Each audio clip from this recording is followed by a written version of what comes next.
3 o'clock straight up, and I know you have a lot to cover. Yeah. So let's get going. Hello, folks. My name is Day Shellmeyer. I'm the director of the UT Tyler Longview Small Business Development Center. And welcome to Advanced Government Contracting, presented by our very own, the expert Henry VINSON.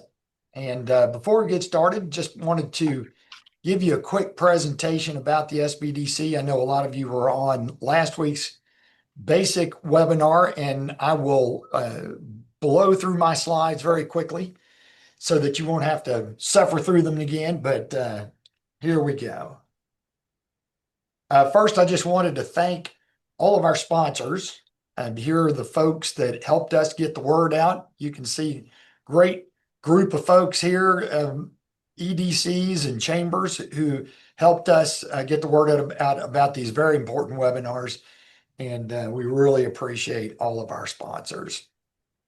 So let me give you some quick details about the Small Business Development Centers and what we do and what network we're a part of.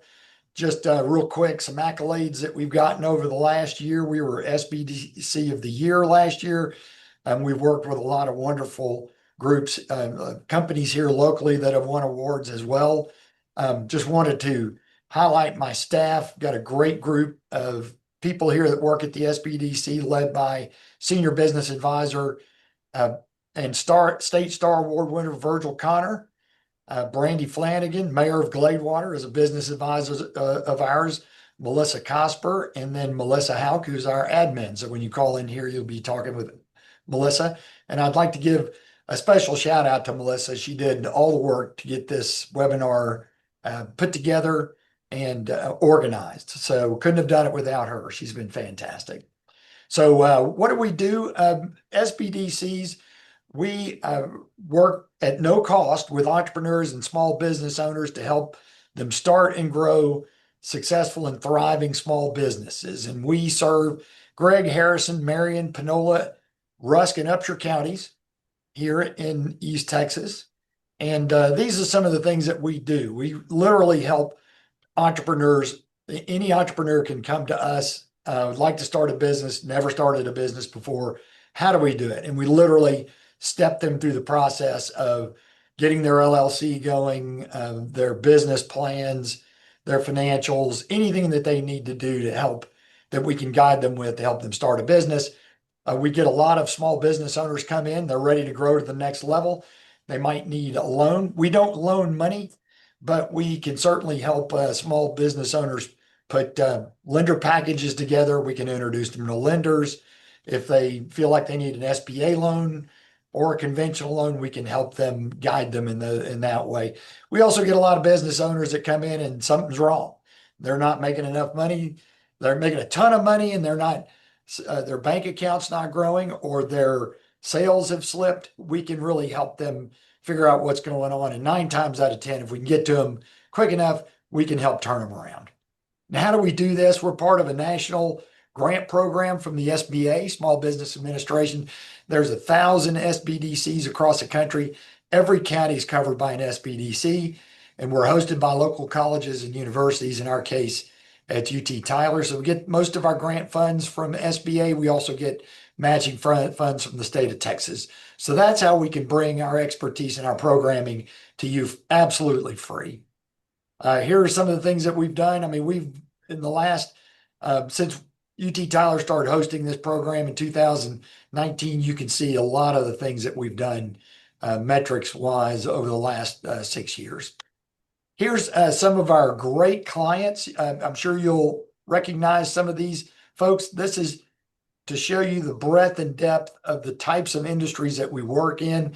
I guarantee you we've seen it all, from restaurants like and destination places like Bear Creek, to Pride Metals, which is a woman-owned heavy industry business that supplies stainless steel into the oil fields. We've seen just about everything. Some of you that live in Longview, this is one of our success stories. You know, Jack's Natural Foods had been in business for 2 generations. The owner approached us a couple of years ago and said, I'd like to grow to the next level. I'm bursting at the seams. We help her put all of her business plan together, her financials, and all her paperwork. And she was able to go to the lender and get a loan to build her own building and grow to the next level.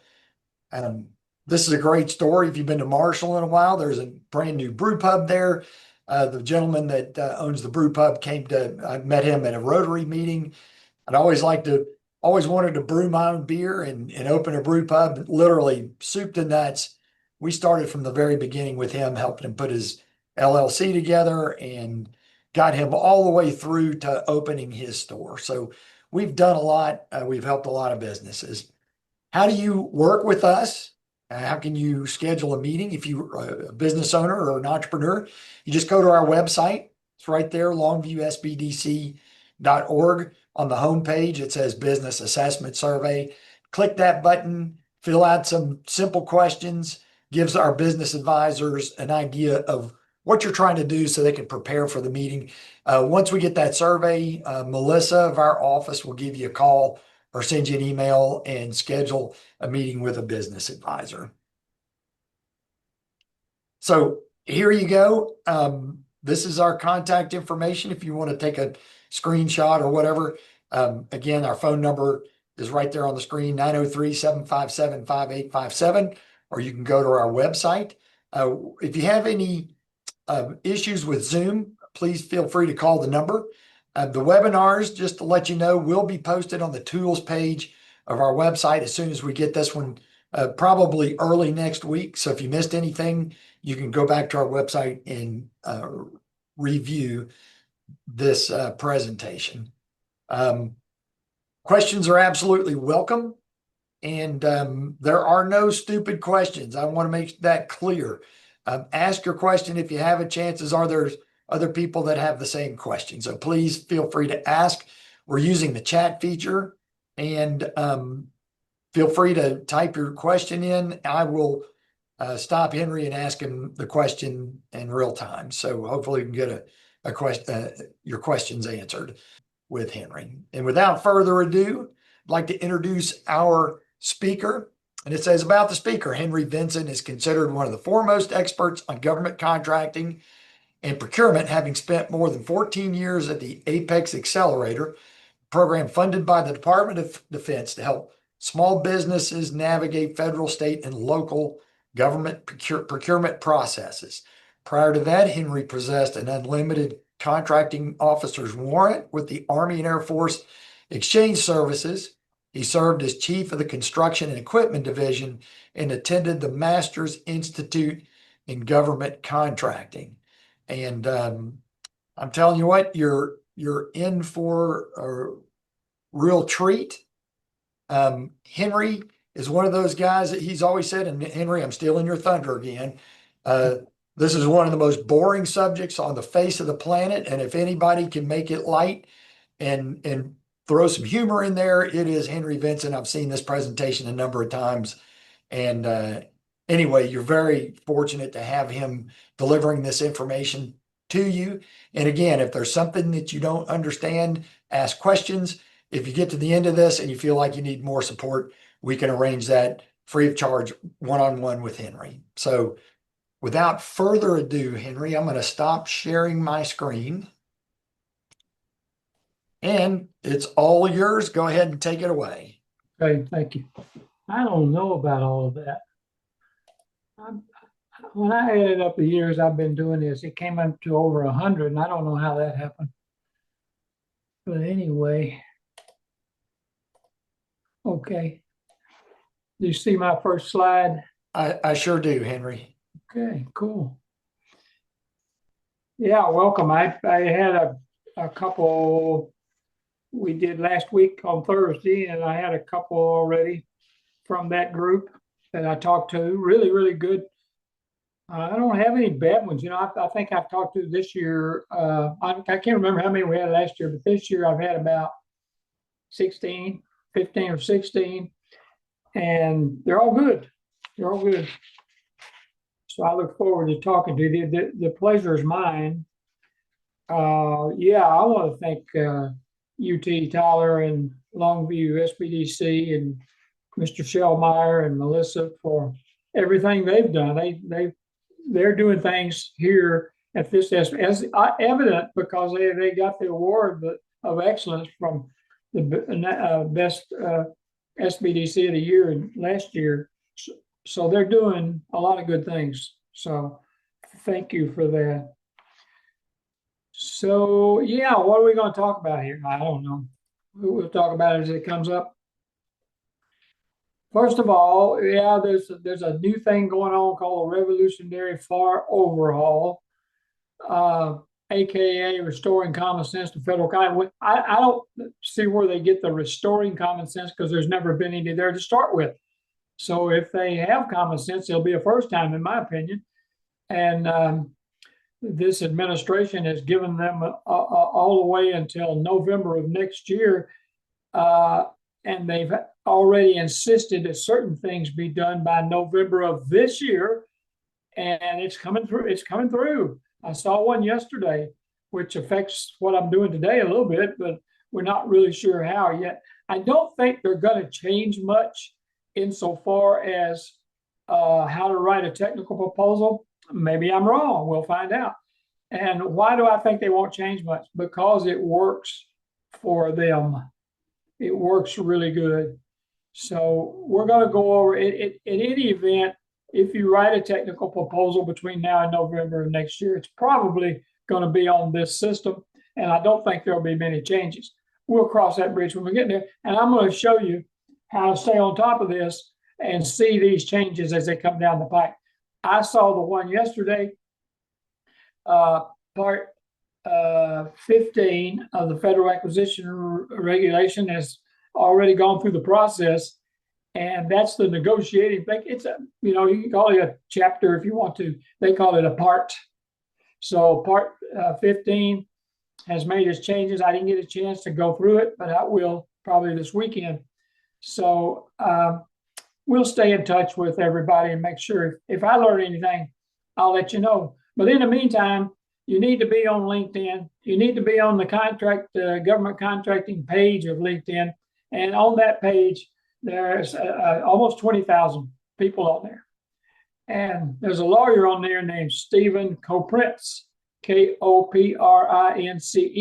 You need to follow him because he's telling us at no charge what these changes are and offering his comments on them, which he's really the only one doing it. And he's really, really good at it. So you need to be following him. We're going to talk a little bit about the history, just so I can show you what's going on, has gone on in the history real fast.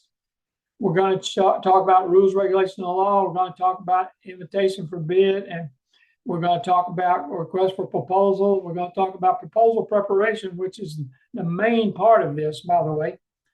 And my objective is to place you in a position where you can start this process, because without a little help in the beginning, it really is kind of difficult. So if I can get you where you can start this process, then you will learn from this process. The more you do, the more you learn. And the big thing is at the end of each proposal, win or lose, doesn't matter. You need to request a debriefing and they'll tell you what your weak points were. And then you can make changes next time. And I know a company, in fact, they're out of Tyler, Texas. I know a company that's been bidding since 1916, and they still today get debriefings. So if it's good enough for them, it's probably good enough for us. A little bit about contract terminations, and I'm going to talk about a little bit about those debriefings. Yeah, we're going to talk at the end, if we have time, we'll talk a little bit about cybersecurity. Again, you can click on the chat box and you can type in a question and I'll be glad to answer that question. Yeah, well, when the administration went to the FAR Council, it's called the Federal Acquisition Regulation Council, and they're the ones that's kind of responsible. I don't know if that's the right word. They're kind of the ones that monitor the FAR, the Federal Acquisition Regulation. It went to them and they said, hey, we need to restore some common sense to the federal procurement. And we really do. We've needed it for a long time. And the reason we've needed it is because since the 20s, the Federal Acquisition Regulation, and it's a pretty good sized book. It's got 2,301 pages. And it has become a hodgepodge of rules, regulations, and laws. It really is law. It says regulation, but it's not really, because if you disagree with the government on something, you actually sue the federal government and it goes to federal court. So it's really law. So what happens is these judges over the years, if it's something new or something that's really different, and the judge bangs that gavel, it changes that book.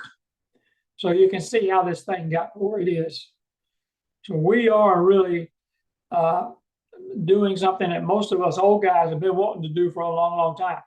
And that's restoring some common sense to this process. So we're all looking forward to it. I think most of us are. We had one rewrite back in January 98. That was part 15. That is the one, by the way, they've just set down. It's the first one. And they probably did that because since they just did it in 98, it was probably the easiest one to do. So I'm by that event, by that one coming down first, I'm thinking they probably didn't change it a whole lot. And that is the one on negotiations. So yeah, the administration says it's the first ever comprehensive overhaul of the FAR in the past 50 years. So, and that has to be completed by November of 26. What I did, and I sent you some handouts. If you didn't get them, you have my email address. Just email me and tell me what you want, and I'll send it out again. But in handout number 1 for this presentation, I went through all this. You know how it is when the government does something, pages and pages and pages. I went through all of those and brought those into a 2-page document that I think explains it well enough. You don't have to read books and books of stuff on what's happening on this program. There's 2 phases. Phase 1 basically had to do with this year, and it also had rolling updates, so if they wanted to change it, they could. And they gave them 180 days back in the summertime. And phase 2 is the formal rulemaking, and that is supposed to happen. It's supposed to launch in 2026. And like I said, it's supposed to be completed by November the 10th of 2026. So frankly, I put this together for myself, but I thought, well, everybody might use it. So I tell you in that handout on the 2nd page how to stay on top of these changes to see what's changing. I give you the website, and I tell you that you can go to the White House website, which is called whitehouse.gov briefings, and you can also go to acquisition.gov and learn about it. But I'm also telling you in paragraph 2, stay in touch, stay on CoPrince's LinkedIn site, and you'll learn it real fast. When it comes down, you'll hear about it. So,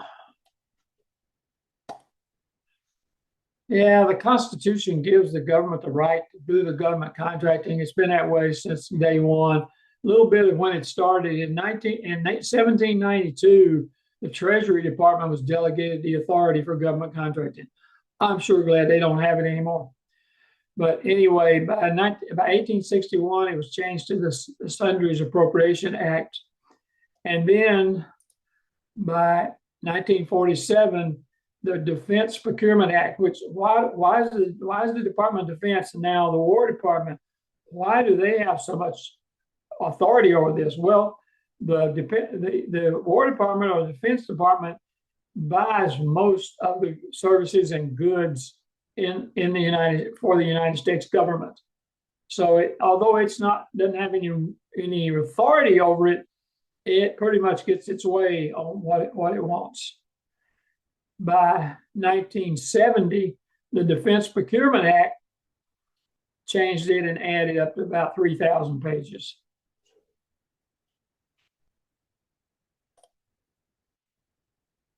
By 1984, the Federal Acquisition Regulation was printed, and right now approximately 20,000 pages. There's more than 20,000. We're going to cover all 20,000 this afternoon. So I'm expecting you to memorize it and be able to quote it back to me. No, I'm just kidding, of course. So a little bit about the government contracting. The goal, we call it the golden rule. And I think I told you all last week, the golden rule is the government has the goals, so it gets to make the rules. If you want to do business with the government, you're going to do it on their terms. You're not going to do it on your terms. Some things are negotiable. If you've got a contract and it says you're supposed to deliver every Wednesday and you want to change that to Thursday, you can negotiate with them to change some things. But they're not going to be really anxious to change any rules, regulations, or laws. They're not going to go into the FAR and say, okay, we're going to change this paragraph to read for you. We're going to change it to read this way. They're not going to do that. And as I like to say it, they have to have two things to change a rule. A contracting officer has to have two things to change a rule, regulation, or law. They have to have the desire to do it, first of all, right? And they have to have the authority. Sorry, they don't have either one. So they're not going to change them for you. They're not going to even make an attempt. So we pretty much live with what we got.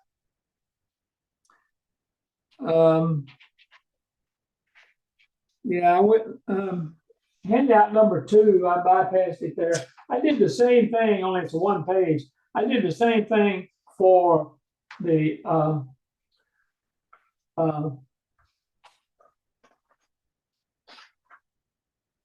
I did this. Okay, I'm ahead of myself.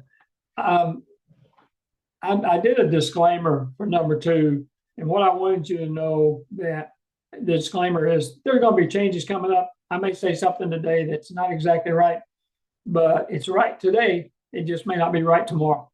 Okay, so in short, you know, with these 2 webinars, I approached them with caution because you understand that changes will be coming down the road. It doesn't mean they're going to change it, but it possibly could make changes. So just remember that. Some of these things, these are some of the things I don't think they will ever change. Okay, that's my belief anyway. The first one is the government has a right to make unilateral changes.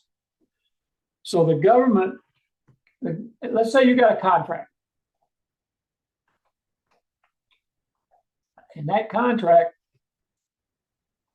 the contracting officer comes to you in that contract and says, okay, I want you to make this change.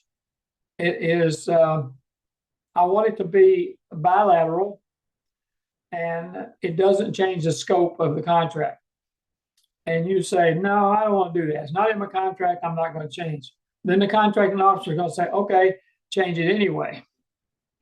Now you're saying, well, you can't make me do it. Yeah, yes, they can. Yes, they can.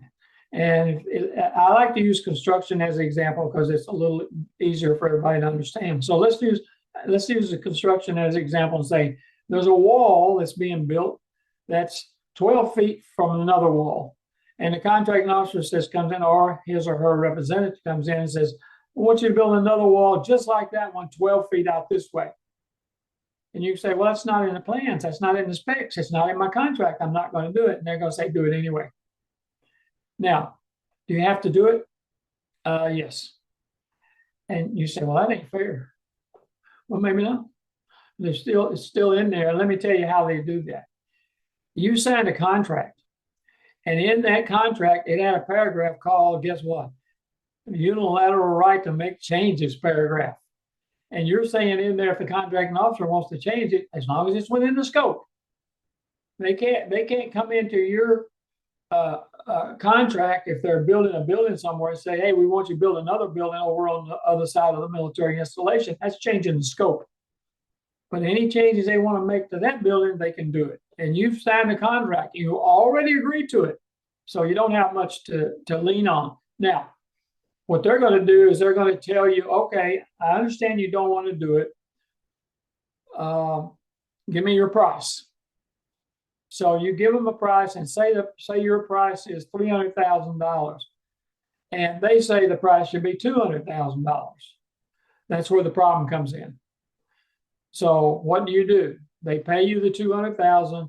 You file a claim for the $100,000. Good luck with that. They pretty much know what these changes are going to cost before they do it. Trust me, I did this for a long, long time. They know approximately what that cost. They're going to be within 2 or 3% of what that wall costs, and they're going to be pretty easy with you, but they're still going to give you some pushback on the dollar amount. You're entitled to, the contract paragraph in there says you're entitled to equitable adjustments. You're entitled to get paid for it. They can't force you to do something you don't get paid for. Now, the problem comes in, as I said, when they think you're gouging them or they think you're charging them more than it's really costing you. And you're entitled to the cost of what that item is, regardless of whether it's a service contract or a construction contract. It doesn't matter. You're entitled to it. You're also entitled to overhead and profit. So you can take your costs from your subcontractors or the cost it's going to actually cost you and add your overhead and profit on it if it's in the contract, and normally it is. Audit and surveillance rights. They're authorized to come into your office and rifle through your desk. Whoa, boy, I'm saying some pretty rough things here, right? Now, I had the pleasure of meeting the guy that runs the audit division of the federal government up here in close to the airport. Anyway, I went in his office. Gregory James and I went in and talked to this guy, and I asked him about that. I said, "Are y'all still doing that?" And he said, "Not really." He said, "Only if we get a tip." And what he meant by a tip is if your employee calls them up and says, "Hey, this guy is cheating the government and he's running 2 sets of books and he's got another set of books in his desk," yeah, they're going to come in and look for that second set of books. But normally he said that don't happen, and it hasn't happened in a while. So just remember, I might have told you this last week, but I was doing one of these over in Arlington or UTA, and I said, "Now, does everybody understand what I'm saying?" And this one guy said, "Yeah, keep your second set of books at home." No, that's not what I said. What I'm saying is don't have a second set of books. You don't have to worry about it. And the other thing that they have a difference between the government and commercial contracting is they have to comply with social and economic programs. Now, Part 19 of the Federal Acquisition Regulation is the social and economic programs, and that was recently, some changes were made to that recently as well. I haven't dug down into it too deep, but it appears that woman-owned business are going to start getting set-asides like the other program, like the other social programs. If that's the case, and also they may be able to just self-certify. That'd be good too. So look at some changes there coming out pretty soon. If you're getting ready to apply for one of those, I suggest you hold back a little bit. There may be some limitations on the profit that you can make. That'll be in the contract, so you need to watch that pretty closely. And they have the absolute right to terminate. And there's 2 different kinds of terminations. One's called termination of convenience, or T4C, and termination for default, or T4D. Now, termination for convenience means the government's convenience. The government's going to come to you and say, "Hey, we're shutting this contract down." And you're going to say, "Well, wait a minute. This contract's halfway finished. You can't shut it down now." Yeah, we can. And they're going to shut it down. Now, what are you entitled to? That's the question. And you're entitled to a lot. You're entitled to anything you already purchased for that contract. And you're entitled for a reasonable amount of time for your employees to find another job. And you're entitled to some other things that will help you financially. Now, termination for default. You're not entitled to anything. They'll tell you what day you're gone, and that's the day you're gone. And whether or not your employees have got a job is irrelevant. And if you bought something for that contract and you haven't been paid for it, you're probably not going to get paid for it. So what happens in a lot of cases, and the last one I worked on before I retired, it's exactly what happened. They were terminated for default. Most of the time, termination for default is lack of delivery in the government. Lack of delivery. That simply means a construction project didn't get finished when it was supposed to. A service contract wasn't performed when it was supposed to. A commodity contract or a product contract, the product was not delivered by the time it was supposed to be delivered. That's the number one cause for termination for default in the federal sector. So if you're terminated for default and you see this is coming, there's not much you can do about it.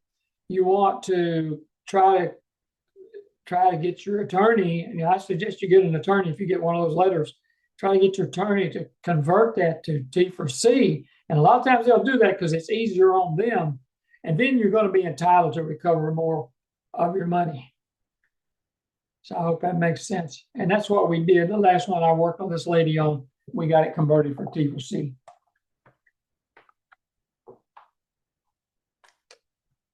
Don't forget you can ask questions on that chat button. Oh, yeah, don't do this. There's 2 books out there that I would recommend you buy right now. Hold off because we don't know what's going to happen here. The Federal Acquisition Regulation, that thing, it's going to cost you $120, $130. You know, you can buy an old one on eBay, which is going to be a lot. There's very little changes, okay? But you can get one on eBay for $12 or $15 if you want to get one now. And my favorite book of them all is this Government Contracts Reference book. That's edition 5, the 5th edition, I think. Let me see. Yeah, it's the 5th edition. I got mine here laying here. They football that thing.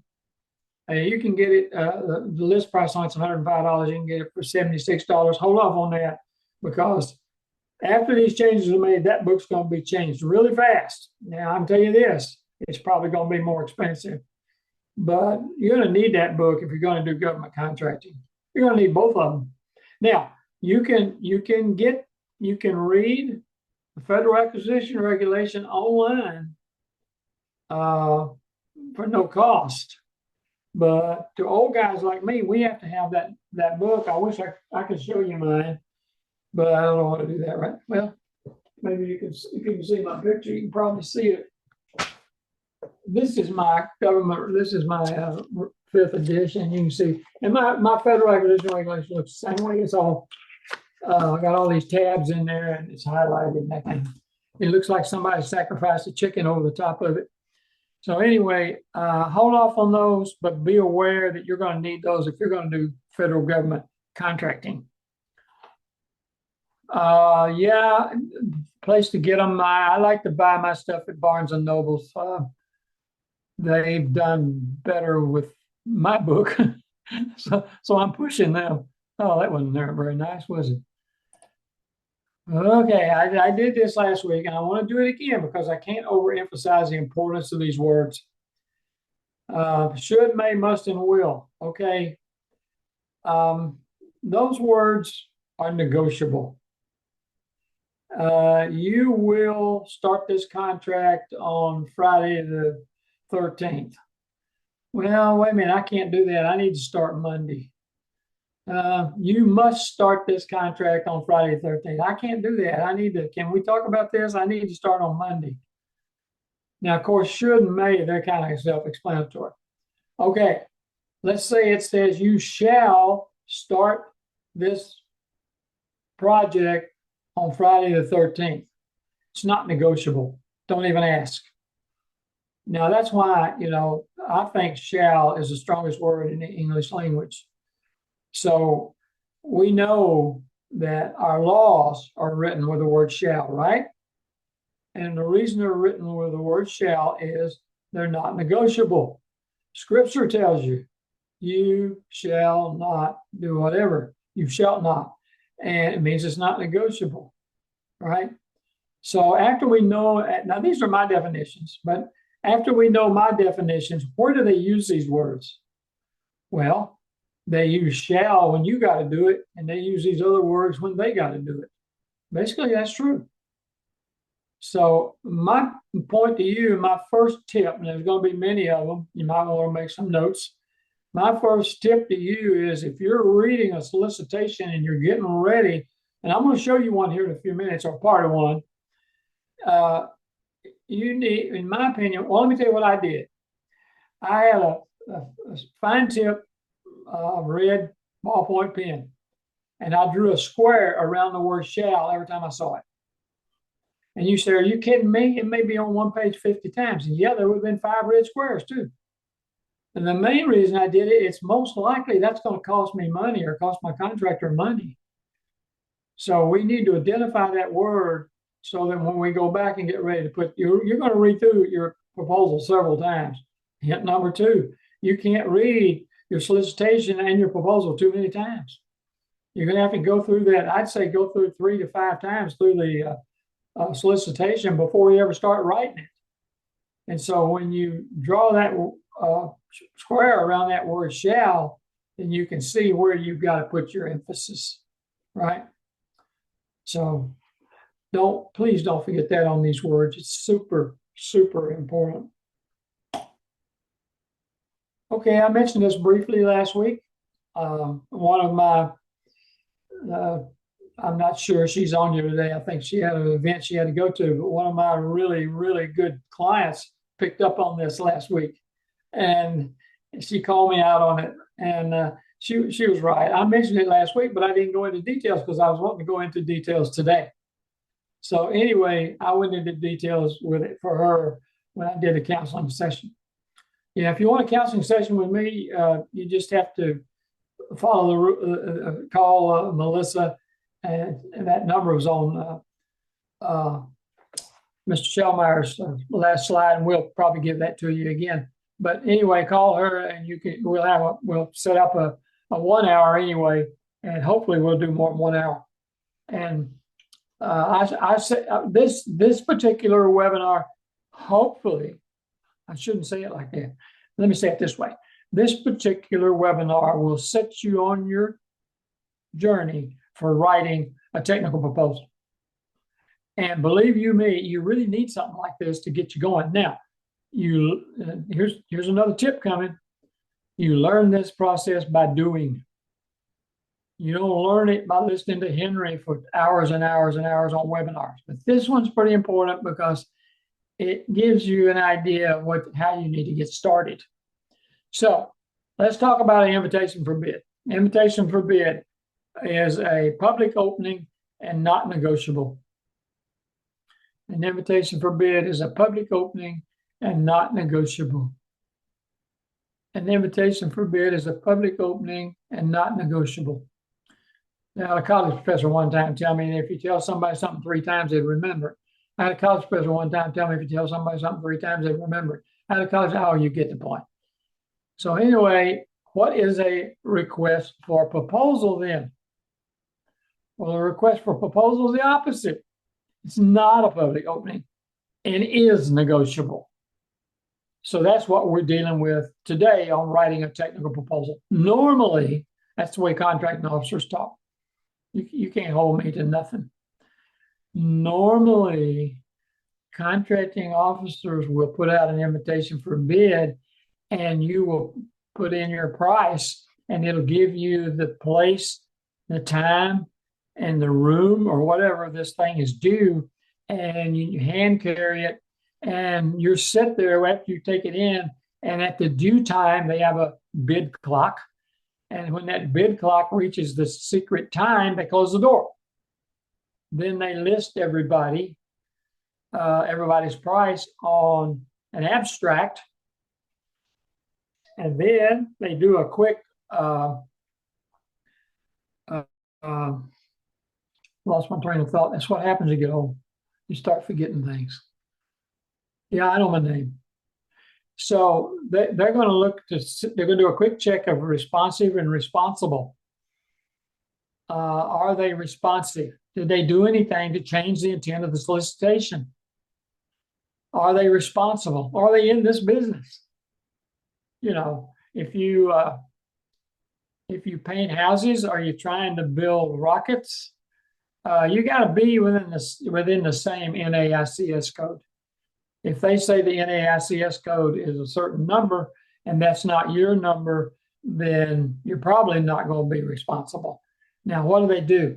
If you're non-responsive and you did something to change the intent of the solicitation, they're just going to slowly slip your proposal to the trash can. Now, that's a little dramatic, but anyway, that's what they do. They take it off the shelf. They're not going to use it. Now, being responsible, it takes on a little different tune, especially for requests for proposals. But anyway, if they determine you're not responsible, they have to write a resume saying why and that kind of thing. Now, our agency required us, and my agency didn't have many invitation for bids. Almost all of them were requests for proposal, which is most of the time the case in the federal sector. So, and if I had a not responsible proposal, I had to send that over to the lawyers, and they had to give me their recommendation. Lawyers don't tell contracting officers what to do. Lawyers recommend. The final decision is the contracting officer. So you send it over to the lawyers, and they come back and they suggest that, yeah, they're not responsible. So it depends on the agency on how they handle that. So that's why I say who can bid? Anybody can bid, but are you going to make it past that responsible paragraph? Probably not. So anyway, we're going to talk about today a request for proposal came out and they're requiring a technical proposal. Normally, there's not a technical proposal involved in an invitation for bid. You just plug in the price. Okay.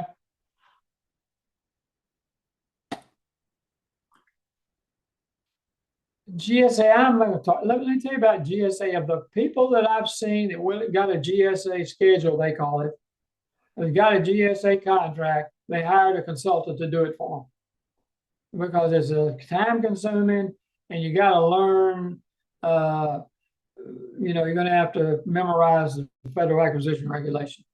So I'm not going to spend a lot of time on it. I tell you, it doesn't work in a lot of places, but where it does work mainly is COTS, C-O-T-S, COTS, commercial off the shelf. If you're selling Colgate toothpaste, then that's COTS. Then GSA works pretty good. Now, let me clarify that. You may have 40, 50 people selling toothpaste, and the government agencies out there, you don't have to be a contract officer to buy off the GSA schedule. All these military installations, all these other federal agencies, they've been buying their toothpaste from the same guy, same company for the last 20 years. You've got to find out who they are, which ain't easy. And you're going to have to convince them you're bigger, better, cheaper, so on and so forth. And that's really hard to do. So GSA, yes, it's a good place to go, but I'm not sure that everybody needs to try to go there. I had a client, he's turned into a good friend up here in Allen. He sells Motorola radios to the federal government only, mainly to the military. And GSA works great for him. Okay. Yeah, we're going to talk about that later. Right now, I'm going to switch over. To,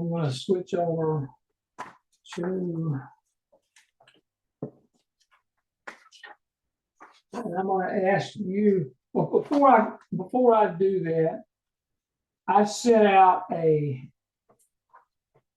late PowerPoint, and I'm going to go over that stuff first before we get into this solicitation. Okay, so we'll go back to this here in a few minutes. How you like that picture of Longview? Pretty, huh? So let me go to that. I don't know if you got it or not. If you didn't get this, send me an email and I will send you one. But Where is it? There we go.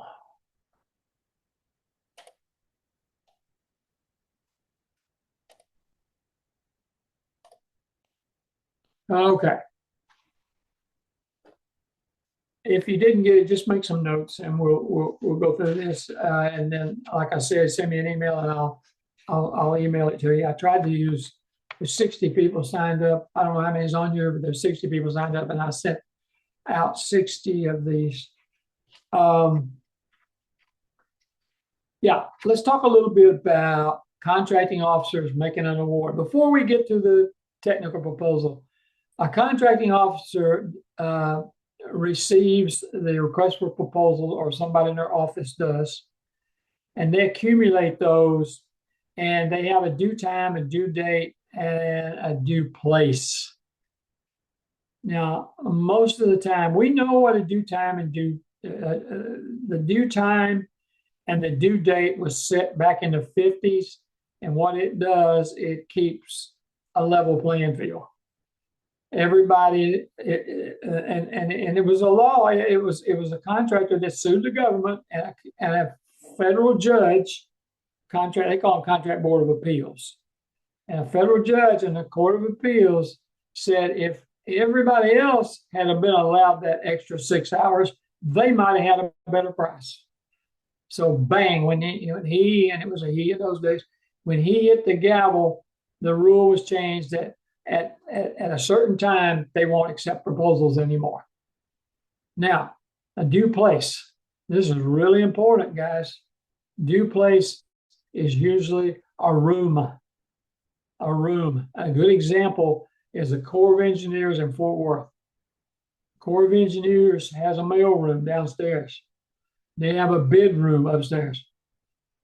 It's your obligation to get your proposal in that bid room before the time. If it goes to the mail room and that time passes, they're not going to accept that bid upstairs, that proposal upstairs. And so what I like to do when I was writing these things, I like to get them in the day before. I know it's contractors like to wait till the last minute. I get it. But in any event, you need to get the thing in the day before. And sometimes they won't even tell you if they got it or not. But if you can call them and they didn't get it, you got another shot at it. Does that make sense? So when I first retired from the government, I was a bagman. In case you don't know what a bagman is, I would go to where these proposals were due. I took the proposal with me with the prices left out or some whatever, and they'd have the proposal written, but the price wouldn't be in. And I would sit outside, and I would before the time, I would write in the price and then turn it in. And one day I'm in Kansas City. I'll never forget it. I'm in Kansas City, downtown, and I had an old cell phone, and I told them they better get me a new one because I just didn't trust that old one. So I'm sitting there, and it's like 5 minutes till this thing is due, and they call me on this brand new cell phone, and before I could get the price, it went click. Holy cow. So I called them back on my cheap old phone. I managed to get the price and turn it in like 1 minute before it was due. And then I turned and walked around. It was on the second floor, and they were right up the top of the stairs. I turned and started down the stairs, and I see FedEx coming up the steps. And by the time he got to that desk, they had stopped taking them. So, and they have no emotions, people. There's no emotions over this. They could give a rat's backside if you get your proposal in or not. So we need to get it in there, possibly, hopefully, we need to get in there the day before it's due. So anyway, financials are required in a solicitation. Past experience is pretty simple, guys. It's the same size and scope. If they're trying to do something, if it's a service contract or if it's a construction contract, if they're trying to match up your past experience projects with this particular project. And I can't tell you, when I was writing technical proposals, I wrote technical proposals for 8 years. And I got to tell you, when I went in there, I weighed 146 pounds, I had a full head of hair. And when I come out on that at the end of the 8 years, boy, I was a mess. So I'm telling you, this is not an easy process. Your past experience, and my clients I wrote them for contractors, right? My contractors would say, well, I'm in the construction business. Yeah, but this is a $800 million contract. And the biggest thing you built, $6 million. That's not what you do.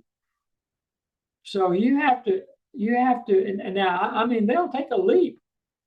You know, if the 6 million is the biggest you've done, then, and this is 8 million, yeah, they figure you can get the bonding for 2 more million. That's not a problem. But it needs to be similar in size and scope of what they're bidding on. I hope that makes sense. Now, I won one at Fort Hood. It was a construction project as well. I won one at Fort Hood for a fire station. Now, my contractor had never built a fire station, but he had built strip malls.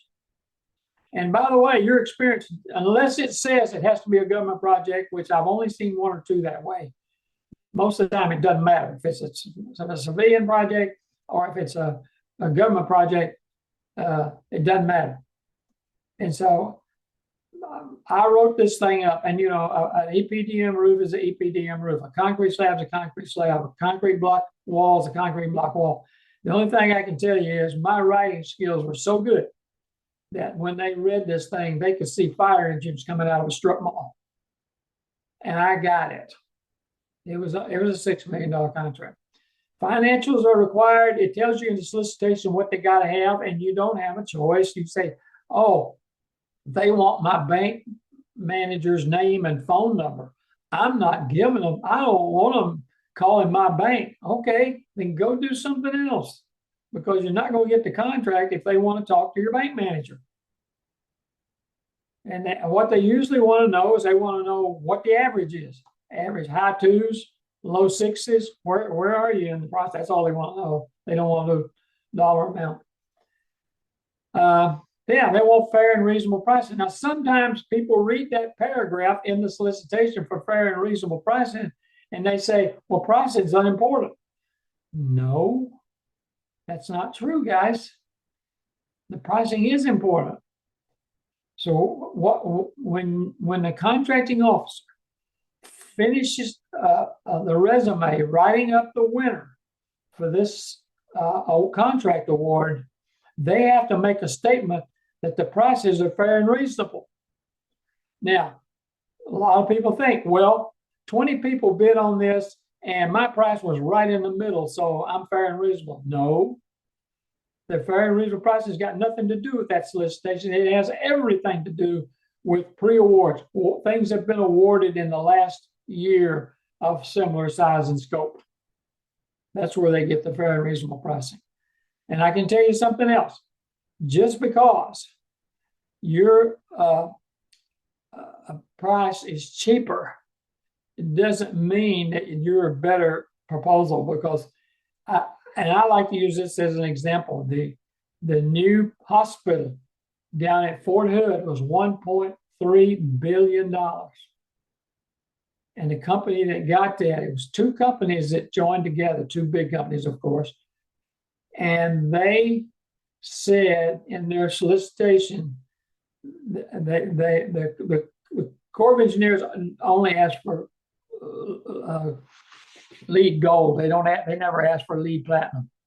Well, in the solicitation, they volunteered to go to lead platinum, and I'm sure that's what got them the contract. So what I'm saying is, no matter what kind of contract it is, construction service, it does not matter. If you can improve the requirements of the solicitation, you're going to get extra points. And there's a lot of places you can do that. If they say that on change orders, you have to return them a price within 15 days, and you say, I'm going to return it within 10 days, that's going to get you extra points. It doesn't mean you're going to get the contract, but if you do that enough in there, I don't see how they can refuse you if you're beating everybody else that way, even if your price is a little higher. You see what I'm saying? So the main thing that you're going to have to show in all of this is your deliverables on past experience. Did you finish that construction project when you were supposed to? Did you work that service contract on the dates you're required to? Did you deliver that product before the delivery date? If you didn't, if they call another contracting officer somewhere and they said, well, they had a contract to provide toothpaste, but they were supposed to deliver it once a month on the 15th, and they never made the 15th. Good luck. Bye-bye. And yes, you got to be in business 2 years. Oh, Henry, that's no problem. I've been doing this for 30 years. Oh, wait a minute. How long has your company been in business? They don't want to know how long you've been in. They're going to want to know down in there. That's going to get you a lot of points. But how long you've been in business is how long has that corporation been in business? And the reason they want to know that, yeah, a high percentage of companies that's been in business less than 2 years go bankrupt, and they're not going to mess with it. Okay, Mr. Shellmeyer told me when I first started doing this, I was supposed to tell you the truth, right? Who was it? Thomas Sowell. Anybody know who that is? He said, if you want to help somebody, tell them the truth. If you want to help yourself, tell them what they want to hear. So that's just the way it is, guys. Yeah, that's some of the differences in government contracting and local business, commercial business. Okay.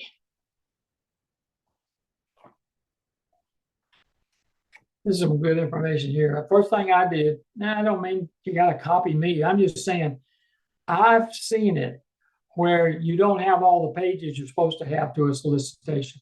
So my advice is to you, first thing, count the pages. Make sure you got them all. Check the due date and the due time.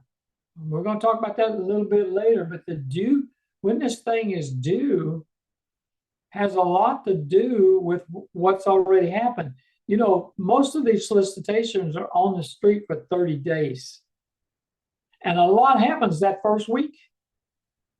So if the due date and due time is in 3 weeks, you've already missed a lot of stuff the first week. I'm going to go into that here in a few minutes. Yeah, read the solicitation through. Look, the contracting officer has to have a warm and fuzzy that you have not only read this solicitation, that you understand it, and that you followed its instructions. And I'm going to show you how you can convince some of that, I think, as we get into this thing. Yeah, I know what time it is. During the first readings of this thing, you need to highlight what's going to go in your proposal, right?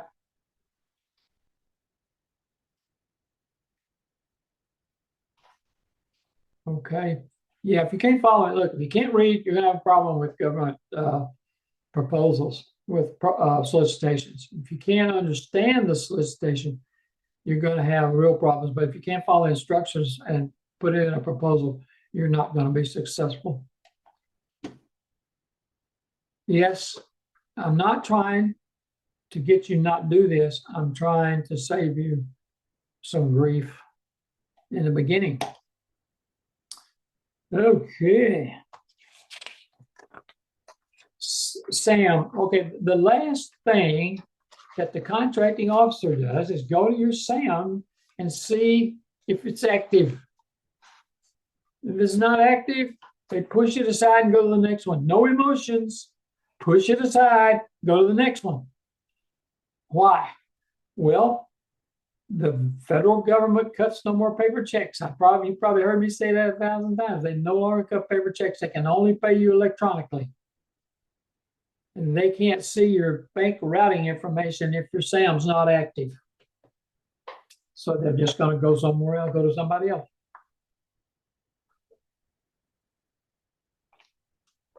Past experience, like I said, has to be similar in size and scope. Financials, I covered that. It tells you in there what you're required. You're required to have insurance papers. You're required to have bonds. We're going to talk a little bit about that in a few minutes. The past performance has to be acceptable to the government. Oh, come on, Henry, this service that I'm providing is so much like what they're asking for. Guess what? You don't get to decide that. The contracting officer gets to decide that. And I want them to accept it. So sometimes it's just a matter of creative writing, shall we say? I'm not saying lie. I'm saying creative writing. Fair and reasonable prices, we talked about that.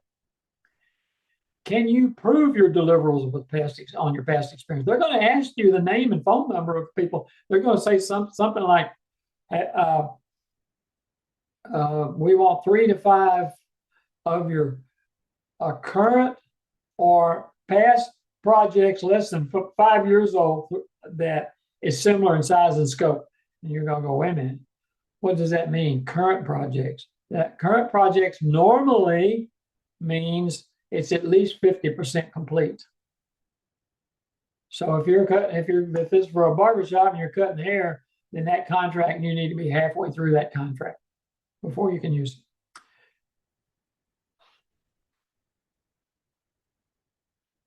I hope this is making sense. I really do. Go. Yeah, the dreaded source selection evaluation board. Pretty much the government uses source selection evaluation boards for everything. A lot of times they use it sometimes for commodity or product, but they almost always use it for service and construction. And the key to this thing is you got to give them what they're looking for. And I'm going to show you how to do that here in a minute. But they have to have in their grimy little hands what they're supposed to evaluate. You see, you don't have anybody that's evaluating usually the whole thing. In fact, someone wanted to tell me that I'm having my proposal bound. I'm not putting it in a 3-ring binder. Well, 2 things wrong with that. Number one, most solicitations say they want it in a 3-ring binder. And the second thing is there's a purpose of the 3-ring binder, and that is they may have somebody evaluating that's on the SSEB that's not even in the same state. So they're going to pull that out of the 3-ring binder and send it to them, let them evaluate it, and then send the evaluation back to them. So there's a reason they want that binder. And I'll tell you another tip. If you can get everything in your proposal in a 1/2-inch binder, don't. Put it in a 1-inch binder. And let me tell you why. And you think, well, that's not supposed to count, but it does. If you see 20 people that's offering on this thing and all their binders are laying out there on the table, and everybody's got a 1-inch binder but Henry, and Henry's is a 1/2-inch binder, they're going to be pulling it out to say, who's this idiot? That's me. I did it. I tell you what, I had one time, I had a contracting officer call me from, where it was now, and he says, hey, in this solicitation you wrote, blah, blah, blah. And I didn't want anybody to know I wrote it. I wanted them to think that my contractor wrote it, right? And it's kind of scared me. And I said, first of all, who told you I wrote it? Nobody. Well, how do you know I wrote it? Because you always do the cover page the same way. Dang. I didn't want that. So anyway, we want to make sure that we do the right thing by putting these things together. The binder that's laying out there on the tables, they're all 99. Now, some of them are going to be 3-inch binders. And I've done some with FEMA. Boy, if you've ever put one of those together, FEMA's, they're all 3-ring. They'll have 3 or 4 3-ring binders in one proposal. So the SSEB, who are these crazy people? We don't know. We'll never know. They don't tell us who they are. Now, when they look at it this way, and this is real important, please remember this, when they go through, when the Source Selection Evaluation Board goes through, they point score. Now, I know you're going to say, Henry, I've been doing this for 500 years, and I know sometimes they do it by color, sometimes they do it by letter, sometimes they do it however. I know that. What I want you to think about today is their point scoring it. And they point score your entire, so they bring all those Source Selection Evaluation Board members in there, and they have points, and they add them up, And then they list those. Say you got 20 people offering on this thing, they list them 1 through 20. Please remember that. Because if you are, and then the contracting officers say, okay, we're going to negotiate this thing. Now, contracting officers get to choose who they negotiate with, but they're not very likely to pick 1, 2, and 10. They may not pick one, but it would be 2, 3, and 4. They're most likely to pick a few that's together. That would be easier to explain to a judge. They're always thinking about judges. They're always thinking about something, and I did too. I testified 4 times in front of a contract board of appeals. And let me tell you something, those judges are terrible. They hate contracting officers. Do I sound bitter? I had one of them said to me, she said, Mr. VINSON, I'm going to be asking, they ask questions a lot more than regular judges. I'm going to be asking a lot of questions. And I don't want any of that government contracting mumbo jumbo out of you. I just want the facts. And if I find out you're giving me mumbo jumbo, I'll cool your heels. And you can ask my bailiff, he'll tell you that it takes 36 hours behind bars to cool most people's heels. That's the way it started off. And so I tell the lawyer, we were represented by Army lawyers out of the Pentagon, and I said, "What the hell did I do to her?" He said, "Nothing." He said, "These source selection evaluation board lawyers were set up by Congress because in the past, every time they go to federal court, they'd have to train the judge on government contracting. So they set up the contract board of appeals so they didn't have to do a lot of training. And that board was set up with a flick of a pen. And if they find in favor of the government over and over and over with a flick of the pen, they'll be gone. So it wasn't personal, but it sure did hurt my feelings. Okay, source selection evaluation board don't tell you who they are. What do they do with their notes and all that? They destroy them. Why do they destroy them? They never have to defend them. So anyway, they do the source selection evaluation board. If you're building a rocket, or if you're going to buy cut grass, it's just that's pretty much used the same for all the service and construction contract. Sometimes they'll use it for product, but other times, most time in product, it's just the price of the product. So what I want you to know is that if you're doing bid matching or however you find this solicitation, if you find it in bid matching, you're going to get an announcement that it's coming out. And in that announcement, you're going to sign up for the solicitation. Just keep in mind, if you're a subcontractor, you want to do the searches on bid matching as if you were the large contractor, because how else are you going to see what they see?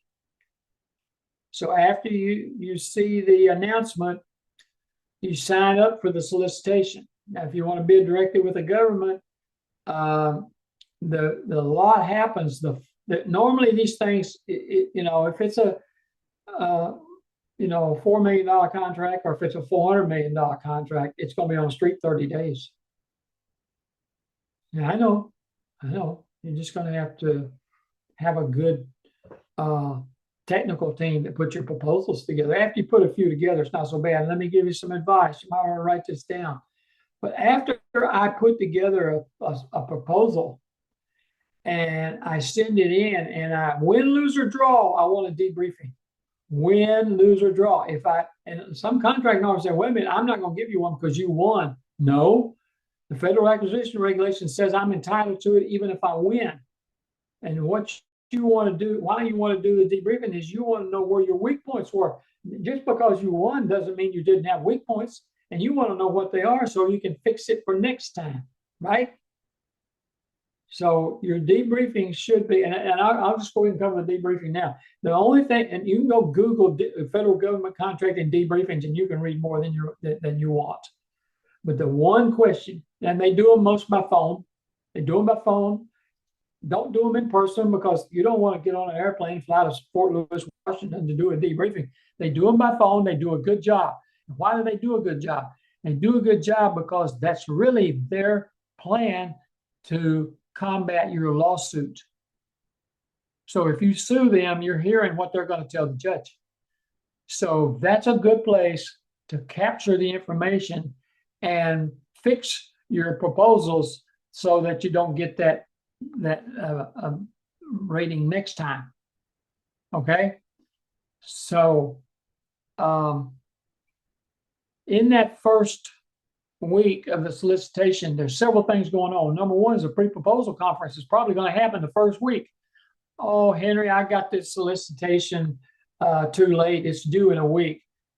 You know, you need to just push that aside and go to the next one. Because you need as much time. You know, really there's a thing called planned acquisition where you know about this a year before it comes out. Wow, how do I do that? Well, you can see contracts that's been awarded, keep track of them, you know, and you know that solicitation coming out, and you can ask for a copy of the solicitation. You may not get it. Contracting officers don't like to do it. I would protect mine, but if the contractor did not protect their proposal, you probably get a copy of the current contract. So anyway, the pre-proposal conference is going to happen the first week, and you don't even know what building it's in. You don't even know what what state it's in, right? Evaluations. Are you going to have evaluation from your previous customers?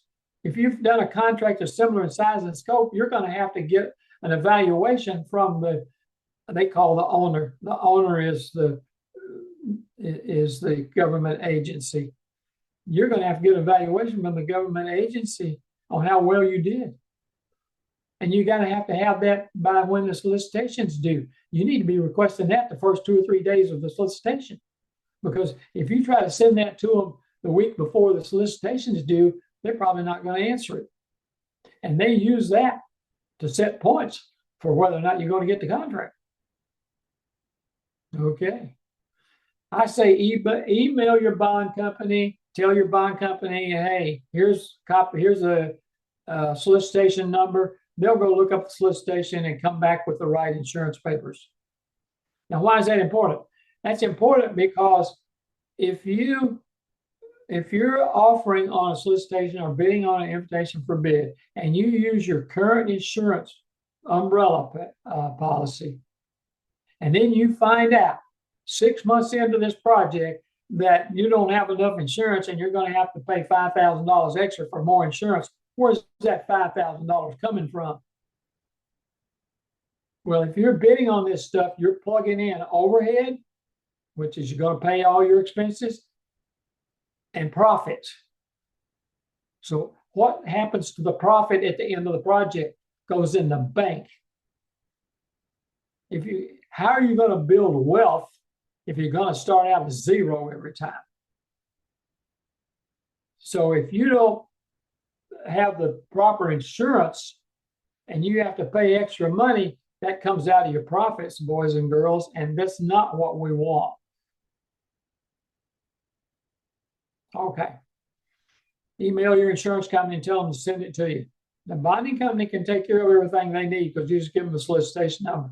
But the insurance company, they don't know what, some of them never seen one of these things. So I say cut and paste the insurance requirements, email it to them and say how much am I covered with my umbrella policy? If not, how much is it going to cost me? Yeah, how are you going to deliver this thing? You're going to hand carry it? You're going to put Henry VINSON on an airplane to Kansas City? Probably not. You're going to send it FedEx. Day early, boys and girls. I've told you that, right? How are you going to deliver it? How are you going to get it there? Yeah, solicitation will give you the format. It may follow this kind of format, and they are normally, there's that contracting officer jargon coming out again. Normally, they are important by this. They're in descending order of importance. Descending order of importance. Past experience, is more important than the performance. Performance is more important than the organization personnel. Organization personnel is more important. They're more important than the price. And don't be fooled with that. Like I said, at the end of this cycle, contracting officer has to write a resume saying that this price is fair and reasonable. And that's all you need to get the contract. You don't have to be cheaper than anybody else in that group, but you got to have that contracting officer say that it's fair and reasonable. Now, sometimes they'll say, okay, past experience is worth more than the rest of them, but past performance through small business utilization is of equal importance, or something like that. But you'd have to pay attention to that because, so we know that usually on top, there's that word again, usually on top is most important. Past experience normally is more important. Okay.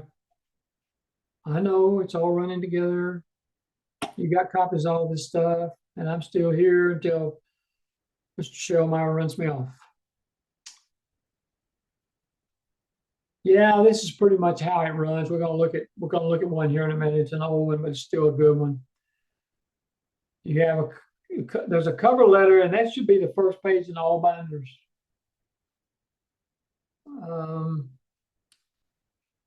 You have a table. Normally, there's that word. Normally, they'll want the table of contents, and then they'll want a title page. That's where this contracting officer knew who I was. I combined those into one page. That's usually the second page in the binder. And then normally they're by volume. Volume 1, volume 2, volume 3, volume 4 maybe. And how do you get the outline of how your proposal looks? Copy and paste the proposal format directly from the solicitation. I'll show you here in a minute how I did it. Now, why is that important? Now, this is probably the most important thing I'm going to say all day. Wake up, get your pencil. So I want you to know that the Source Selection Evaluation Board does not have to search for your information. You can have everything, the best of all of them, in your proposal, but if it's not in the right place, it's like not being there. Because they're going to have a checklist, and it's going to be right in line with this proposal. And they're going to go down through there checking it. And you can say, well, I had a contract that was similar to that the government should be following the same format. No, they shouldn't. They intentionally change it around. There's something that the government contracting officer wants to know. They want to know if you read the solicitation. Did you understand it? And I'm going to show you how to convince them that you did read it here in a few minutes. If I got time, and I'm sure I do. And we need to convince them that we have read it, we understand it, and that we can follow the solicitation. And if it's not in the proper format, you did not follow the solicitation suggestion. It's not a suggestion. It's something you have to do. Is that making any sense, guys? This is yes, this is no. I can see y'all. No, I can't. Yeah, this is a uniform contract format for most federal contracts. We don't know if that's going to be changed. It probably will be changed a little bit, but you can see that on the left-hand side, if these are included, there's an X in the box, and you can see that all these are concluded, and it tells you how many pages they are on that in that section. So the instructions, L and M are always the ones that, now you can ask people that do this, been doing it 100 years, and you'll get as different answers as there are people. But most contracting officers, most of the government contractors will say they start at the solicitation, page 1, and read it all the way through. Well, okay, I get that, I understand it. I don't. I go to L and I read the instructions. And if there's something in there that's going to throw, see, I wrote them for somebody else. There's something in there that's going to throw my client out, I see it right up front. I don't have to waste my time with the rest of it. So evaluation factors are super important because, like I said, it's going to tell you how they're going to evaluate it. Now, you know, I know guys that they have a cover letter and they say we've been in business for 407 years in the city of Dallas, and we have the highest respect of the local governments and blah blah blah blah blah. Guess what? It doesn't say in the evaluation sector. It doesn't evaluate anything in the cover letter. So you wasted your time, and you might say something to get you thrown out. You may say something that says, and a good example is, and I saw this one, you say you're going to use a certain product, and the solicitation says that that's not the right product. Now, you say, well, it's a better product, but you get that approved before the solicitation is due. It's in the solicitation. Read the solicitation. You know, contracting officers, you call them, they're going to say RTFC. I've said it 100 times. I said, read that freaking contract. You're going to have to read the solicitation. See what's in there. Yeah, it shows you have to acknowledge the amendments. I'm going to cover that here in a few minutes. Font, it'll tell you what fonts. And also sometimes it'll tell you what fonts can be in the charts. If you've got charts, say it wants a 12 font minimum, and it might say you can do a 10 font or 8 font even in the charts. So if you tap it, you know, if it says 10 font and you use a 8 font, or if it says a 12 font and you use a 10 font, they're probably going to throw it in the trash. Okay. All right, let's move on over to this crazy. Yeah, it's all about you guys. Template. Here's the thing. You can buy a template online, $2,000. I've got one I'll sell you for $1,000. I emailed it to you today. So if you want to buy these things, that's fine, but you can't rely on a template because they change them around on purpose. They may be a minor little change, but that's how they tell if you read the thing or not. You'd be surprised how many people don't read these things.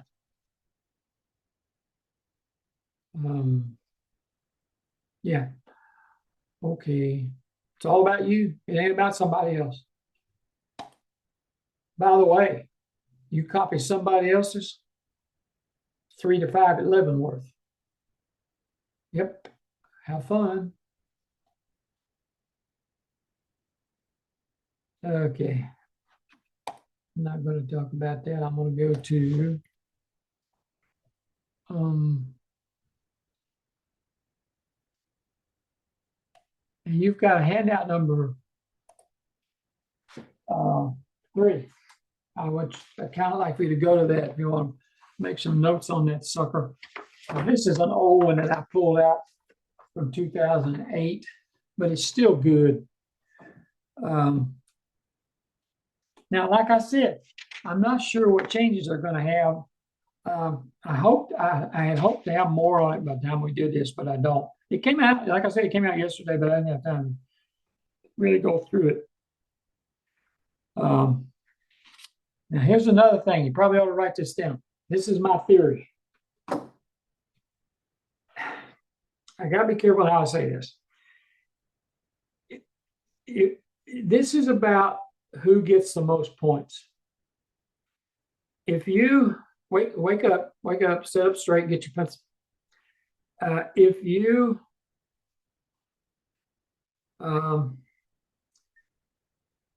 you're really serious about getting a contract and you can increase the requirements from what is written, you'll get more points. You'll get extra points, put it that way. And what do I mean? If it tells me that now this is nowhere, you won't find this anywhere. It's not in the FAR. You won't find this anywhere, but I'm telling you, I've seen this happen in the store. In fact, it happened right down here in Fort Hood on a big time basis. The hospital was $1.3 billion. And Balfour Beatty said they would go lean platinum instead of lead gold. And that's what got them the contract. So if you got a service contract, or I don't care if what kind of contract it is, and it says that you will return your change orders within 15 days, and you change that and say you will return them within 10 days, you'll get extra points for that. Now, don't you dare put 10 days in there if you can't do it, because guess what? That becomes part of the contract. If you return it in 11, you're in trouble. So my only point is, when you're going through the solicitation, if you see something in there that you can improve, I highly suggest that you do that. Okay. But just keep in mind, the most important thing is your past experience. Okay. I talked about responsive and responsible, didn't I? Now, I assume, Mr. Shellmeyer, can you see my page scrolling up? Yeah, I sure can, Henry. I'm sorry to wake you up, sir. That's all right. So anyway, this is a solicitation. I mean, not all of it, just a part of it. And I'm going to talk about a few things as we go through here. Here's your table of contents for the solicitation. And what are we interested in? We're interested in this first section right here. We're interested in instruction, conditions, and notices to us. We're offerors. We're an offeror. Okay? Look that up in your fucking Wagner. There's no such thing as an offeror. But you're either a bidder or you're an offeror. If you're a bidder, it's an invitation for bid. If you're an offeror, it's a request for proposal, right? Okay. It tells you that this is where the section is on the proposal prep, evaluation, contract award, and the reps and certs, and the contract clauses. So let's go on over to the first page. This is a standard form 1442. There's other forms too. You can't barely see it down here at the bottom. It says standard form 1442. This is a form that's used quite often. There are other forms too, but they're very similar. See, we got the solicitation number up here. And right here is see, it says sealed bid, but it's not checked. That should be the only place in this entire proposal where you see the word bid. Okay. So they've checked, they've got an X in that block, and it is a negotiated request for proposal, which means what? It's not a public opening and is negotiable. Okay. So we come on down here, and the title, here's the title of the thing. It tells you it's set aside for small business, and it tells you the approximate value. Now, here's how they figure the approximate value.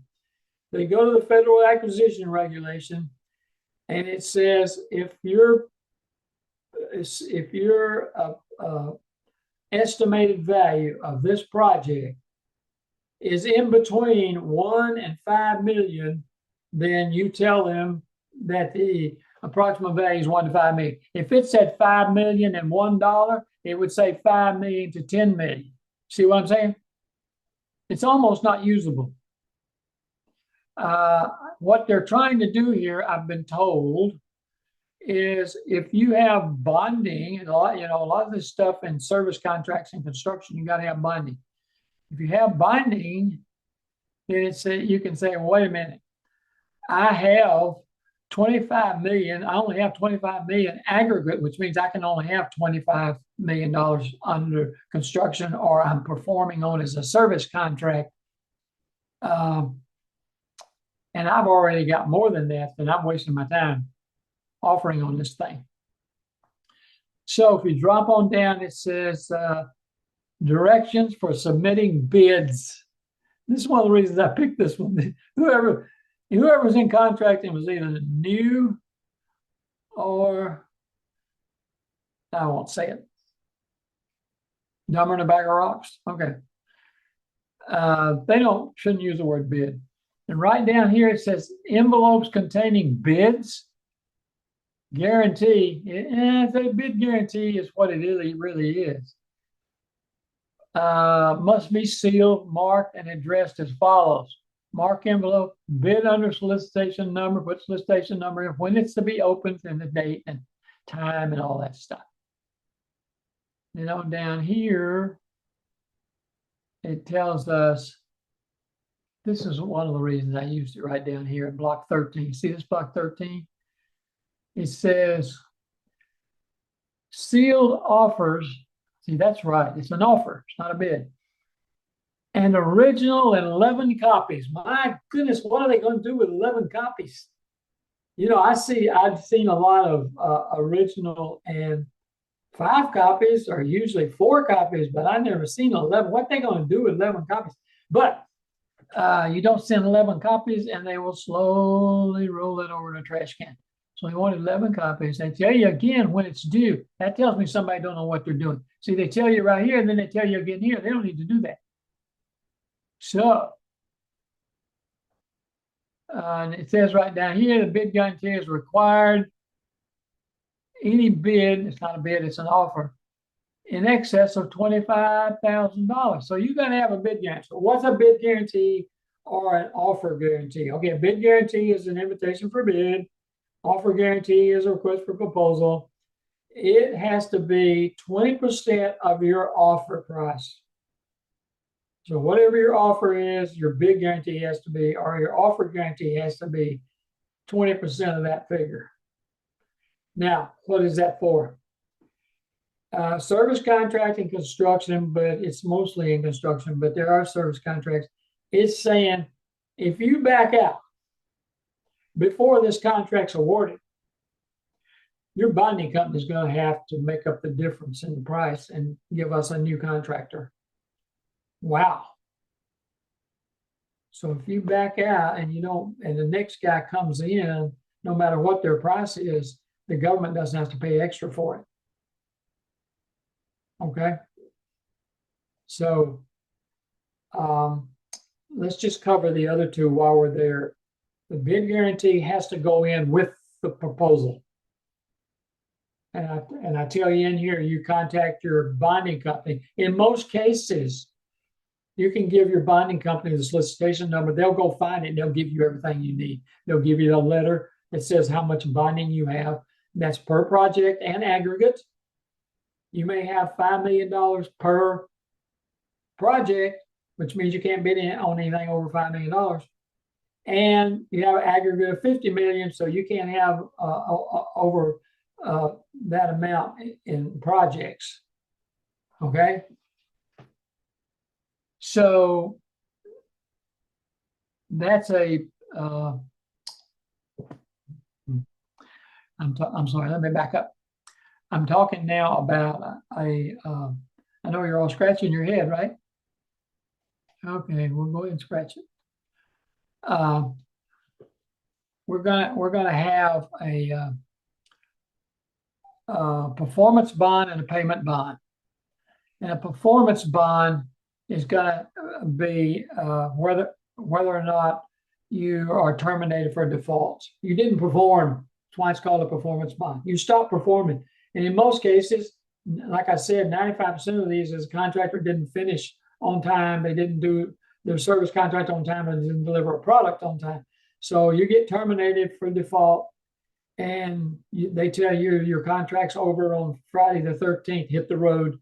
And then the bonding company sends in a company to finish it. Okay, either way, whether it's a bid guarantee that failed or a performance bond that failed, either way, you're never going to get another bond. Hey, Henry. Yep. Got a question. It says, when sending the proposal to the agency via USPS or FedEx, should I ask for a signature confirmation, time and date stamp? Yeah. Yes, you should. And they will do that. But the problem with that, you won't get that for a few days. So, you know, it's a, yeah, I know what you're getting at, and I appreciate it. And that might help you later in case they wouldn't use it. But yeah, yes, you can. And I've done that. You want to do that for sure, regardless. So yeah, performance bond and payment bond. The payment bond is for your subcontractors. I got a subcontractor and I didn't pay them. I'm having cash flow problems and I didn't pay them. Then they go to your bonding company, the bonding company pays them. And it's not quite that simple because, and you people that have been subcontractors to large contractors, you know it's not that simple. First thing that large contractor is going to say is, well, they didn't perform properly. And then the water gets muddied, right? So, but anyway, that's the purpose of it. I had one. If you're familiar with the high five here in Dallas, where Highway 75 and 635 cross, I had a client that was a rock hauler, and he hauled several loads, dump truck loads of gravel, and he didn't get paid. So he contacted us, and of course they called me and they said, can you help him? I said, maybe. So I get him on the phone and I said, what's your contract say? And there was a long silence. He said, well, I don't really have a contract. I said, okay, now, there is a method. You're going to have a lawyer, which I'm not, and I really don't want to be. So you're going to have a lawyer. But there is law, and this falls under Texas state law, which is good. It says if you perform, you get paid.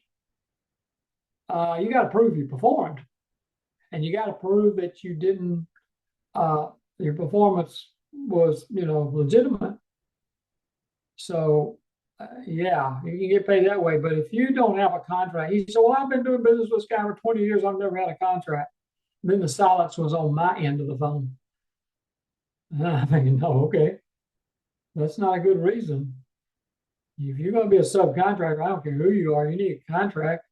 And if you're a prime contractor, you should want one, regardless of whether he's your uncle or whatever.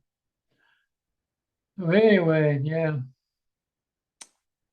Down here now, this is the name and address of the offeror. Who's the offeror? That'd be you, right? Now, name and address of the offeror, telephone number, and they want the fax number. Look, fax numbers are pretty much going away. I'm not sure they would say anything if you didn't put a fax number in there. Down here, they're requesting your case code. This, instead of Dunn's number, would be the EIN number, right? Or not EIN, be your SAM's number. So they're wanting both of those numbers there. You scroll on down, or right here, what I was talking about earlier, here's where you do the amendments, the amendment number and the date. And this form, believe me, is not near big enough for some of these big contracts. So I have done it manually, drawn another line in there and between those and put it in.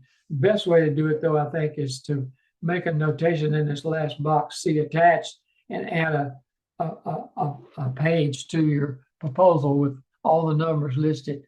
Now, right here, something I want to call your attention to, 20A, block 20A, name and title, name and title, name and title. Why do they want the title? Because the government is guaranteeing you that this government employee can obligate the government by putting the words contracting officer under their name.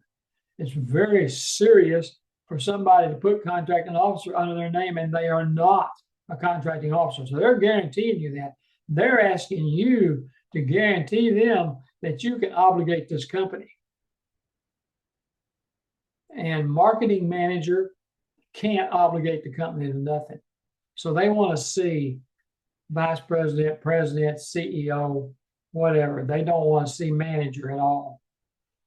And then the next block's the signature and the date that the offer is due. Now down here below 28, the contracting officer will complete this. Well, the contracting officer will complete it, and then they'll send it to you. And it's still not a contract until you sign right here, name and title of the contractor, name and title of the contractor. Did I say the word title? Name and title, signature, and date. They will not sign this until they get it back. So when they send it to you, you sign this, fill this in, sign it and date it, send it back to them. When they fill this in and sign it and date it, it's a contract. Okay?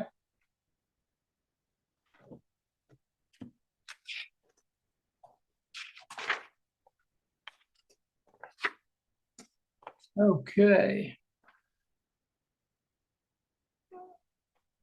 It depends on this right here on whether or not the price goes in here or not. It may be somewhere else that they want the price. They may, down here on the bottom, you see I've included bid schedule or prices. These all mean the same thing.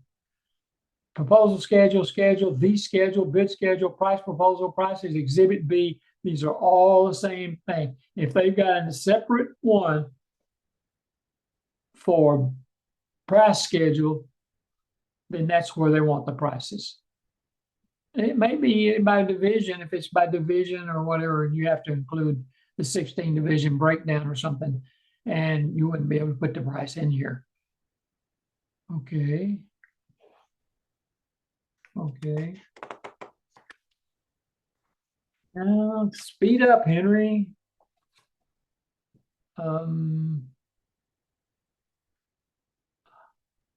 Looks like you got about 20 minutes, Henry. Yeah. I'm gonna make it. I don't have a choice. So, no, I'm not going to say. Again, project description, scope of work, statement of work, SAL, requirements, contract requirements, all mean the same thing. Those are the same thing. Okay. Let's skip that. I've got some points that I've got to make here, and I'm going to make sure that I do.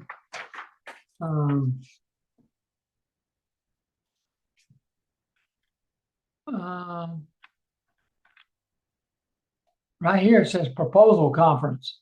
Okay, it's telling you right here where that conference is going to be, and you're going to look. Here's the way it works. You may not like it. I don't necessarily like it either. This is the way it works.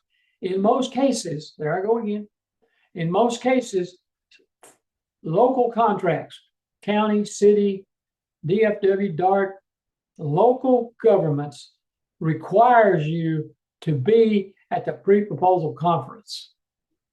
If you're not there and you send in a proposal, they check that list, and if your name's not on that list, they slowly throw your proposal in the trash can. In the federal sector, it's not that way. It probably ought to be, because if you're serious about getting this contract, who wouldn't want to be there? Because I'm telling you, I've been to them, I've conducted them. There's things that they'll send out an amendment to the solicitation with the questions that was answered and the answers. But if you were there, you probably had a camera and you made pictures. You're not going to know things other people don't know. It's just dangerous to not be there. So anyway, I suggest if you're serious about it, you go there. And it tells you how to get there. In most cases, if you got to go to a military installation, and this is for a service contractor construction mainly, if you go to a military installation, you're going to have a copy of this solicitation to get on the installation. And it tells you all that junk in here. Okay, I got a couple of things I've got to do.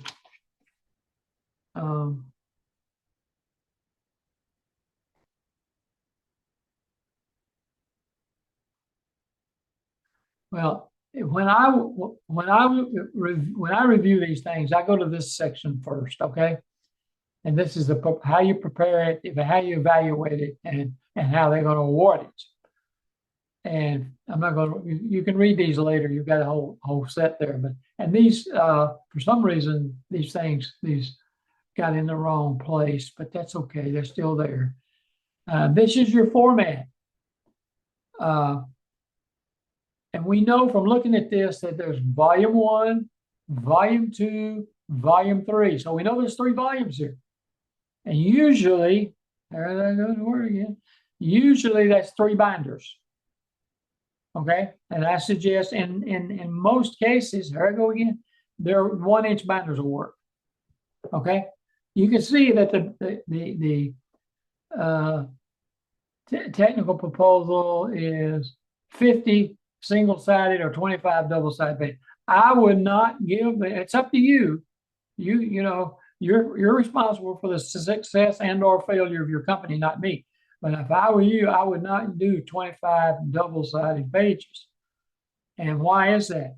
Because if the source selection evaluation board writes on your proposal, it's going to bleed through that magic marker to the other side, and it may make it difficult for them to read. One of the keys here is making this thing not only easy to read, but easy to find what they're looking for. And I'm going to explain that. That's really important in here in just a minute. So first of all, I'm going to talk about the volume 1. And then if we have time, we'll go into those. Past performance under a separate tab in volume 1. Technical proposal, volume 2. Here's volume 1, 2, and 3. And okay, first thing I'm going to see over here is the cover page. This is the binder cover page, and it's a bad one. I just put it in here so you can see where it goes. It's a bad one. You want it to be very professional. You're going to be up against, you say, well, that's not, they won't get points for that. No, you don't, but you got people starting to talk about you up there. And what we're trying to avoid is the comment, well, we really want somebody that can't create a decent cover page. You see what I'm saying? So we want this thing to be decent. I use this under as a guy's name. His name's Under. He owns Under Construction Company. And they tell you what goes on the front page. I always make sure I had my contractor's logo and the logo of the agency and the address of my contractor and the address of the contracting officer. They'll tell you they want the name and the solicitation number. They want the volume and the name of the volume and whether or not it's original or a copy. Now, let me talk about copies. They wanted 11 copies. Do we need to number them? 1 of 11, 2 of 11, 3 of 11? It's okay to do that, but they don't tell us to do it, so it doesn't matter. Okay? So this is going to be the original. Now, the first page, we talked a little about the first page a few minutes ago. The first page is the first page in every binder. This would go in the first page of every binder. And it's got the name of the company, the name of the solicitation number, the date the solicitation is due, the address is addressed to the contracting officer, and it tells you who the offeror is. It also tells you that you are a small business. Now, why do you want to say that? Because contracting officers there's nowhere the contracting officers look to see if you have the certifications you say you do, except at this point. They don't go into your dynamic small business search and say, oh, this company claims to be a woman-owned business. Let's see if they are. They don't do that. They do it right here. So if I tell them I'm a small business, they have a warm and fuzzy that I am who I say I am. Now, these 2 paragraphs underneath that, it says that bill owners, you say they want to know who's authorized to negotiate. You say he's authorized to negotiate with the government on this solicitation and is the only individual authorized to sign the proposal, amendment, submission, modification, or revisions to this proposal. How do I get these words? It's in the solicitation. It has to be worded just like the solicitation. And everything I've got highlighted is in there, except I highlighted the owner's name. And maybe I shouldn't have, but that has to be in there. The next paragraph says that the company agrees with all terms, conditions, provisions included in the solicitation and agrees to furnish any and all items that the price is offered. That's in the solicitation. I added, should you desire to discuss any part of this proposal, please feel free to call me at this number and email. I'm just making it easier for them to call if they need to. And that's, of course, not in the solicitation. Now, that's the cover page and the front page of every binder. The second page is going to be that, this is where I told you they want a page, they want a table of contents, and they want a title page. I just include them into one page, make them both the same. I call it the table of contents title page. And they want the name of the solicitation, the solicitation number, table of contents, and I'm telling them volume 1, 2, and 3, and I give them the name. That gives them the warm and fuzzy that I read it, at least the first part, right? And then the title page is down here where it says, hold on, Mr. and Ms. Contracting Officer. Don't give away anything that's marked, don't give it away, which is this sentence right here on the bottom in a number 8 font, and that's okay if it's an 8 font. Use or disclosure of data contained on this sheet is subject to the restrictions on the title page. That phrase right there goes on every page except this one. I just put it there so I can read it to you. This is what you need on this page. So you're saying on this, if I go to a page and somebody's asked for, under Freedom of Information Act, for my proposal, or they want to see my prices or whatever, and I've got this on the bottom of the prices, then the contracting officer goes back and reads this and says, wait, don't give it up. Now, contracting officers get to make that decision. If they say, hey, that's not covered under FOIA, they get to answer that, but they may have to answer more than that if they do it. In most cases, they don't want to give it out, which may or may not be what you want to do. So that's the second page in every binder. And then I'm talking about volume 1. Now, if you open up your binder, volume 1 is going to say this is volume content. It's going to tell the table of contents because that's what it tells you to call it in the solicitation. Volume 1 management proposal offer experience is in tab A. Project organization personnel is in tab B, and so on and so forth. Then you turn to tab A, and this is your table of contents in tab A. It tells you what's in there, copy and pasted from the solicitation, and what page it's on. Okay, let's assume that I'm a source selection evaluation board member, and I may not even be in that office. I may not even be in that state. So they're going to, and they want me to evaluate the utilization of small disadvantaged business. I open this binder up and I says, okay, that's in D. So I go all the way to D, that's A. I go all the way to D, wherever it is. And that's what I want to look at. You see what I've done? I've made it really, really easy for them to find what they're looking for. That's the idea here. If you don't get anything else, you need to get that, because if they have any issues or problems with finding, they don't evaluate it, and you get a 0. You don't get these things by getting zeros, guys. So make it easy to find. That's the main thing I wanted to say, and I got 7 minutes left. So let's cover some of these things in here. I made notes in here so you could go back and look at it later. I want you to see this right here. In the management proposal, volume 1, it says the management area of this proposal shall include the information as described below and shall be presented in the sequence listed. Why?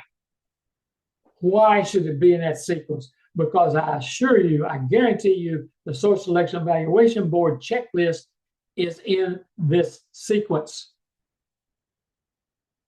Now, let's say you have to write a paragraph. And in this paragraph, sentence number 1 requires something. Sentence number 2 requires something. Sentence number 3 and 4 are together that requires something. You have to put that information in there in that sequence. Because if you don't put it in that sequence, the Source Selection Evaluation Board checklist is going to be in that sequence and they're going to miss it. I hope I made that clear. Should I say it again? If you've got several paragraphs that's requiring information, you take each one of those paragraphs in sequence by sentence. You may have a sentence that doesn't require anything. Well, you don't have to answer that. But if you've got the first sentence requires something, you answer it underneath that. Sometimes I would say to you, go ahead and copy and paste that sentence out of this. Now, if you get to the point where you're allowed 50 pages and you're going to have 52 or 54 pages, you may have to go back and take those sentences out. At the very least, I want you to use the same paragraph numbers. At the very least. I hope that makes sense. Because we got to make it as easy as possible for that source selection evaluation board to find this information. And remember, at the end of this process, they throw their notes away, and we don't get to know who they are. They don't tell us who they are. So anyway, do you see why I say that they probably want to keep this system? Because it works for them. Yeah, in your experience, okay, it tells you. I don't know. Sometimes they'll say they want information, and you can put whatever, however you want to do it. I think I copy and pasted this right out of the solicitation. Answer each one of these under each one of these. In project number 2, the name and the location, the nature of the project owner's name and address, name and phone number. Answer it in that sequence, because that's the way their checklist is going to go. And when that contracting officer gets to this, they're going to go call this guy or this lady, and they're going to say, how did they do on this project? Were they late?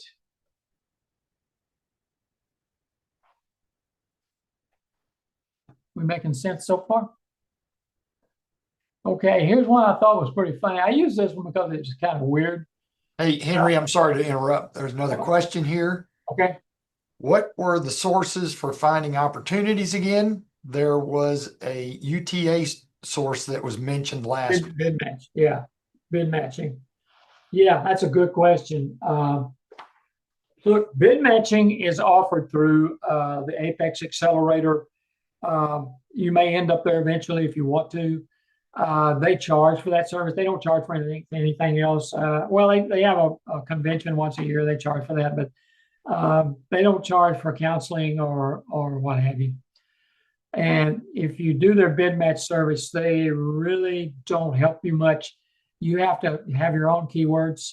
I don't like NAICS codes for bid matching. I don't like PCS codes. I don't like any of that stuff. I like keywords, and you have to make sure the keywords are right. You provide them the keywords, and the keywords are going to find you the announcement. If an announcement comes out that this project's going to be coming out in a few weeks, then you sign up for the solicitation, and then when it comes out, they email you the solicitation. That's why I tell everybody, if you want to be a subcontractor, you have to pretend you're a large contractor in order to see what they see. And then if you doing bid matching with a private source, there's many of them out there on the internet. They go up as high as $20,000 a month. But you got to be doing a lot of money. But they have others that do that. Now, if you're going to do business with local governments across the nation, you're going to have a bid match service. There's no way you're going to search 3,000 governments. There's over 3,000 governments in the United States. The federal government is just one. So, Henry, next part of the question, are there bid resources available through UTA's Veterans Business Outreach Center? Yeah. It's that's a good center. Yeah, they're pretty good. I would advise you to call them if you're a service-able veteran. I suggest you call them and get on their program because they'll have a lot of training too. They don't have anything like what I'm doing because I am the one that did what they wanted in the past. And last I heard, they still didn't have anybody, but they're still going to have meetings, and you're going to learn to meet people, and you're going to learn to meet people that can give you business and that kind of thing. So I highly recommend them. Sure do. Good question, by the way. So we got any more questions? We got several thank yous. So we're right at the top of the hour.